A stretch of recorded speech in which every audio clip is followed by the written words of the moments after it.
Hey guys, this is Ashok Kumar, your psychologist from Crack SSB Masterclass. So today's question, what is the fish market and why does it happen in PP and DT? Fish market is a condition under which many people speak together. Because of that, no point is being conveyed clearly to the assessors. If you have been to a market, you know what exactly happens where number of people are talking simultaneously and it is like creating a havoc kind of a situation. But why does it happen in PP and DT? It basically happens due to two reasons.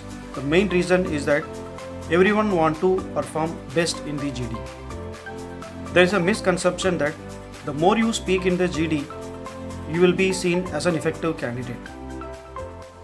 So it is that reason that everyone wants to outperform the other.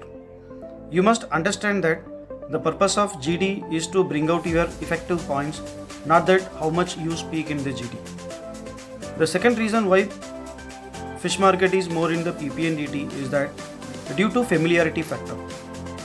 The more you have been in the testing condition, that makes you more confident and you are more used to the process.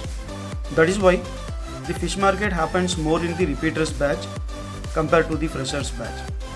The freshers, even if they are practiced well, they have taken adequate coaching, still for them the first situation they practice, the first PP and DT they practice in real time is always a big task. But the moment you have been screened out, the moment you have been conferenced out in the first time, then from next time onwards that confidence automatically develops in the candidate, which makes you more positive in terms of approaching the group. So should we do something to stop the fish market? So this is a difficult question to answer. Actually speaking, no one can make an effort to stop the fish market in the GD.